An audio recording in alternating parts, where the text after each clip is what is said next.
ഈ വാർത്ത നിങ്ങൾ കണ്ടോ? കാസർഗോഡ് പിതാവിനോട് റീചാർജ് ചെയ്യാൻ വേണ്ടി 1500 രൂപ ചോദിച്ചു. പിതാവ് കയ്യിലുള്ള പൈസ എടുത്തു കൊടുത്തു. 200 രൂപ കുറവുണ്ടായിരുന്നു. അതിൻ്റെ പേരിൽ ആ കുട്ടി വിഷം കഴിച്ചു ആത്മഹത്യ ചെയ്തു.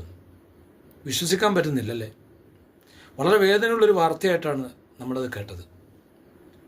പ്രിയമുള്ളവരെ, എത്ര സമ്പന്നനാണെങ്കിലും പാവപ്പെട്ടവനാണെങ്കിലും സ്വന്തം മക്കളെ ചെറുപ്പം മുതലേ പ്രാരാബ്ധങ്ങളും പ്രയാസങ്ങളും അറിയിച്ചുകൊണ്ട് വളർത്തണമെന്നത്, അങ്ങനെ വളർത്തിയില്ല എങ്കിൽ കുട്ടികൾ നിങ്ങൾക്ക് നഷ്ടമാകുമെന്നത് മനഃശാസ്ത്ര വിദഗ്ധന്മാർ മുന്നറിയിപ്പ് നൽകുന്ന കാര്യമാണ്.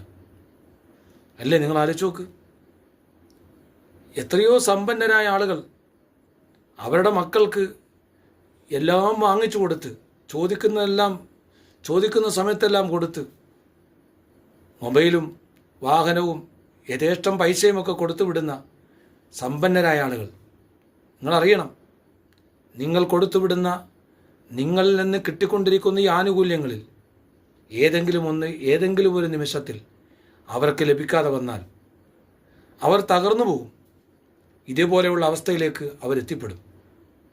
അങ്ങനത്തെ അവസ്ഥ ഉണ്ടാകാതിരിക്കാൻ മക്കൾക്ക് പ്രയാസങ്ങളെയും, തൻ്റെ ദാരിദ്ര്യമില്ലാത്ത അവസ്ഥയാണെങ്കിൽ പോലും ദാരിദ്ര്യത്തിനെയുമൊക്കെ അവരെ ബോധ്യപ്പെടുത്തി ചെറുപ്പം മുതലേ വളർത്തണം. നമുക്ക് സംഭവം ഓർമ്മ വരികയാണ്. അങ്ങ് മലബാറിൽ ആണെന്ന് തോന്നുന്നു, ഒരു സഹോദരൻ, അറിയപ്പെട്ട ഒരാളാണ്. അദ്ദേഹം ജീവകാരുണ്യ പ്രവർത്തനങ്ങളൊക്കെ ചെയ്യുന്നതിൽ മുന്നിൽ നിൽക്കുന്ന ആളാണ്. അത്യാവശ്യം സാമ്പത്തിക ശേഷിയുള്ള ആൾ. അദ്ദേഹം തൻ്റെ മക്കളെയും കൊണ്ടൊരിക്കൽ തോണിയിൽ പുഴയിൽ യാത്ര ചെയ്തു. ആ തോണിയിൽ കുടിക്കാനോ കഴിക്കാനുള്ള ഭക്ഷണമോ ഒന്നും കരുതിയിരുന്നില്ല.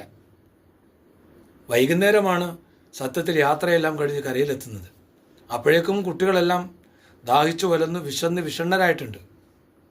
ആ മക്കളെ വിളിച്ചുകൊണ്ട് ആ പ്രിയപ്പെട്ട പിതാവ് എന്താ പറഞ്ഞെന്നറിയോ? മക്കളെ, എനിക്കിതിനകത്ത് ഈ നമ്മുടെ യാത്രയിൽ വെള്ളവും ഭക്ഷണമൊക്കെ കരുതാമായിരുന്നു. ഞാൻ കരുതാതിരുന്നതേ നിങ്ങളെ ഒന്ന് പരീക്ഷിക്കാൻ വേണ്ടിയാണ്.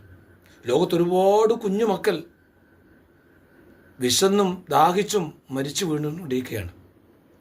അനേകായിരങ്ങൾ പട്ടിണി കിടന്നുകൊണ്ട് ജീവിക്കുന്നുണ്ട്. ആ പട്ടിണിയുടെ വിലയും ദാഹത്തിൻ്റെ വിലയും നിങ്ങൾ തിരിച്ചറിയുന്നതിന് വേണ്ടിയാണ് ഞാൻ ഇങ്ങനെ ചെയ്തത് എന്ന് ഒരു പിതാവ്, സമ്പന്നനായ ഒരു പിതാവ് മക്കൾക്ക് കൊടുത്ത ഉപദേശം. നിങ്ങൾ ആലോചിച്ച് നോക്ക്.